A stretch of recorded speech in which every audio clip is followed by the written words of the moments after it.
on the gambling floor. Up? Who's up? Who's up right now? Let me see your hands. All three of you. Who's down?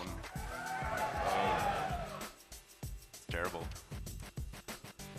All right, well, here we go. Enough about that. Let's get into some StarCraft. All right, we have Game 3 underway here, and we've got both our players ready and in the game. All right, ladies and gentlemen, if you guys want to see MMA win this matchup, he was in the top right-hand corner. Make some noise. And down in the bottom left-hand corner of the map is Cloud Kingdom, by the way. Make some noise for the player formerly known as Byeon. Pretty even, actually, in the crowd. It's like 50-50, I would say. I thought there would be more people rooting for MMA. Oh, did you? I did, actually. Well, here we go. Let's see who's rooting for who at the end of this game, because this is the deciding game between these two players. Now, interesting map choice here. I know we mentioned this map. A lot of control over space in the middle of the map, and especially for TVT, this is just a very interesting playing field or board, if you will.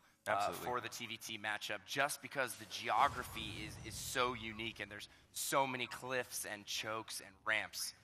All right, well, how do you think that's going to play out into this matchup? We've already seen, by the way, GhostKing go for the Mass Marine style, not many tanks in Game 1. We saw in Game 2 he went for a one-base strategy, tons of different types of units, all incorporated into his build.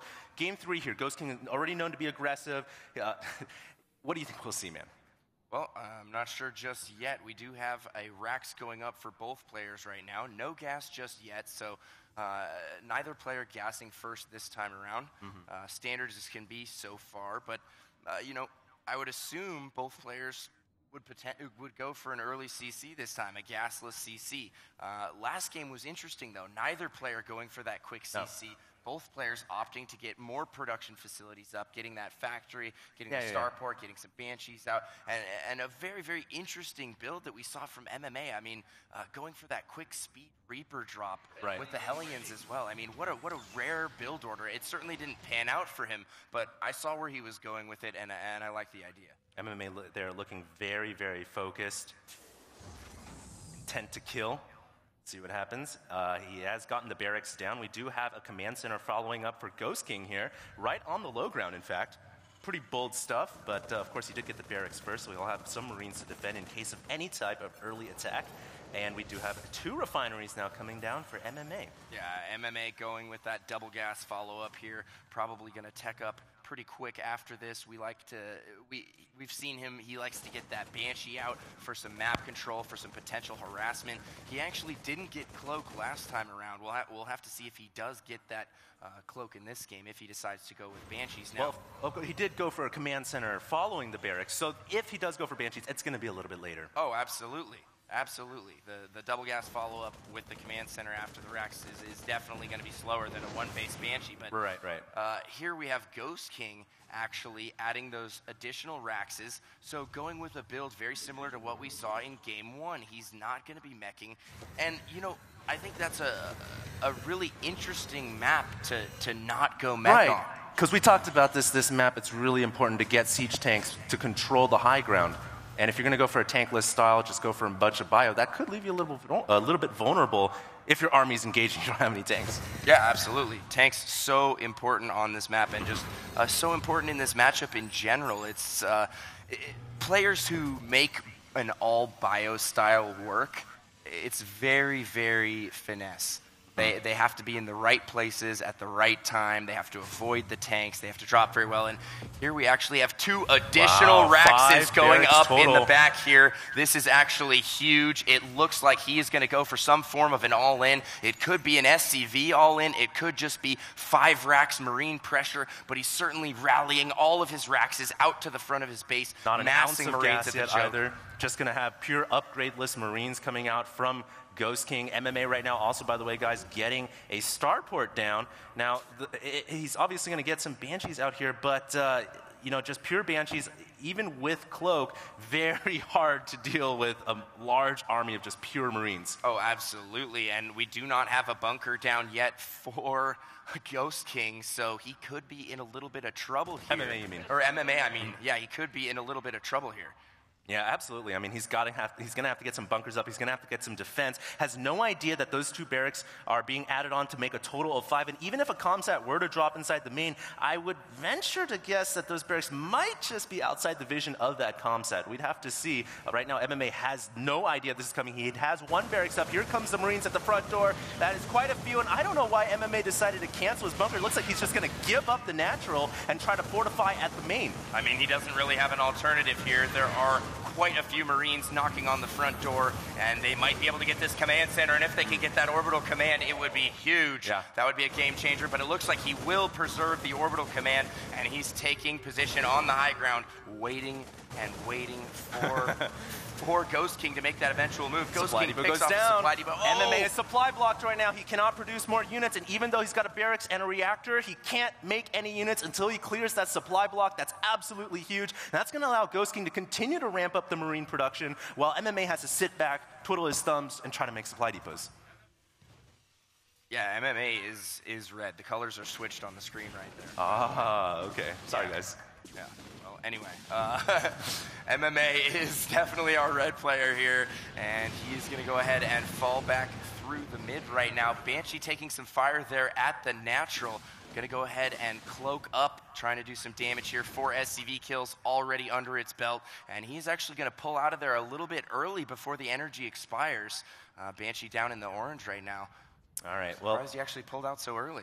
All right, well, MMA down the bottom left here. Sorry, I do apologize, guys. I was reading the scoreboard and associating the colors that way. Yeah, no problem. Don't worry about it, man. All right, MMA the red player, and it looks like we do have GhostKing adding on that command center as well. He's going to try to recontrol the natural. Of course, he lost a lot there in that attack. He had to fall back to the main, but he was able to make a defend. He didn't lose the game outright, and even though MMA being aggressive here, I still think it's a pretty close one.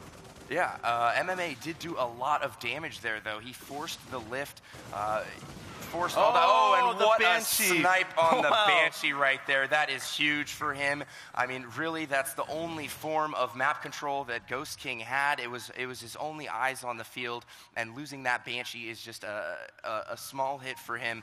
He has no eyes on the field. He doesn't know what MMA is up to. MMA could launch a serious offensive here. He has so many Marines because of the 5 racks production. He's also got that +1 that's going to finish pretty soon off of the engineering base. So MMA just looking so solid right now, and I really love the 5 racks opener. You know, we once again have MMA going, it's actually a switch up. The last game we had GhostKing going for an all-bio build. This time MMA going for the all-bio build. He's going to have stim pack. He's going to have combat shield, +1 weapons, everything going great for him, and everything, under the sun, taken care of. GhostKing, though, is opting to go for more of a mech build. He's got Blue Flame Hellions coming out. He's going to have tanks. Also adding in the Raven as well, which I do like because Raven's PDD can stop Marauders hard in their tracks. It really can turn the tide of battle in your favor. But while at this point, I think MMA's got the advantage because mobility is king early game, towards the late game, I would love to see MMA start to incorporate more tanks because those tanks, when they start to get up in number, very hard to deal with in TBT. And here we have some Blue Flame Hellions trying to engage these Marines, but the Marines do have the high ground position. MMA moving cross-map right now with the majority of his bio force. I'm not sure if he's trying to make a hit at the natural here. GhostKing is pretty well defended, though. He does have a bunker. He has a siege tank, a handful of Blue Flame Hellions, and there's MMA with the scan, and he's still pressing forward. 2 medevacs now joining the party, and that changes things drastically. Wow. He can lift up and go immediately into the main. He can force an engagement. GhostKing is in a lot of trouble here. Oh, he's going to lose his Viking as well. MMA taking a huge win there because now he can drop without having to fear the Viking attacking his medevacs. He's going to start to unload his forces onto the main, forcing the lift off of the factories.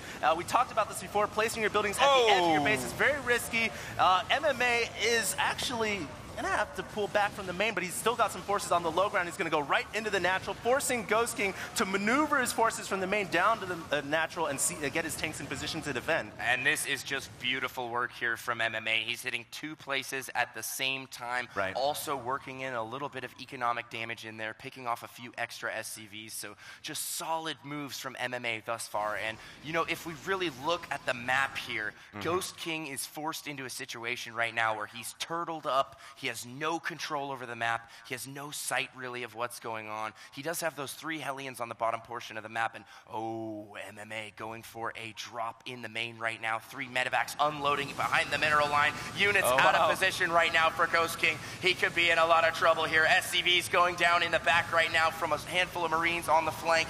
There is a Banshee coming in here, though, from GhostKing. That Banshee could do some work. It looks like it's going to all force MMA to pull away. There are just too many forces. But meanwhile, the armory is under attack. Don't know if that armory is going to go down or not, but there is another force coming from MMA at the natural. And this is what MMA's claim to fame really is, being able to attack so many locations at once. That is how he's become such a good TVT player. He puts the emphasis on multitasking to his opponent. I mean, he's certainly doing that in this game. This is almost a little bit uncharacteristic of him. He switched it up and went with the bio build we saw originally, pulling all SCVs off the line. Can GhostKing make a hold here? He's sustaining heavy losses, down to 32 Harvesters to the 64 of MMA, and he does manage to make a hold. Yeah.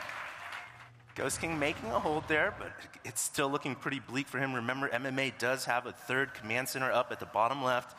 That is, of course, actually GhostKing has a macro orbital as well, so both players on 3 bases somewhat, but I'd like to see GhostKing go ahead and get that command center landed down at a location and start to mine. Of course, he's still got to clear out the medevacs and all the constant harass at his front door, and it looks like MMA's coming in here with a massive army, everything loaded up inside these medevacs, and he's just going to go again for these drops, which have really made him so famous. Going into the main, what can GhostKing do?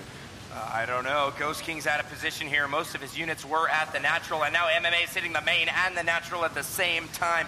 Brilliant moves here from MMA. He is all over the place. And I really like how he utilized the mobility of Bio without tanks to take out GhostKing before GhostKing's tank count could really become an unmanageable number. And that's how you got to play TVT if you're going to go for this all-out Bio style. You have to drop, you have to be on your opponent, you have to apply pressure. And that's exactly what he did. Never allowed GhostKing to get the tanks he needed to really equalize this game. And now MMA is just trading so cost-effectively. You know, Marines and Marauders picking off tanks here or there. Even if he loses some of his army, it's still worth it. And still inside the base, in fact, dropping all over the place, man. Yeah, he really is, and he has killed 58 workers thus far in this game. That is such heavy losses for GhostKing. I just really don't know if he can recover. And now MMA bringing in the tanks and the remainder of his bioforce, just reinforcing. The mules have come down as well. The mules have come down, and what will they do? Gonna go steal some minerals. Oh, not only is he manor muling, he's mining off of GhostKing's natural with the manor mules. I think that's the next evolution in manor mule trolling. And there it is, GG!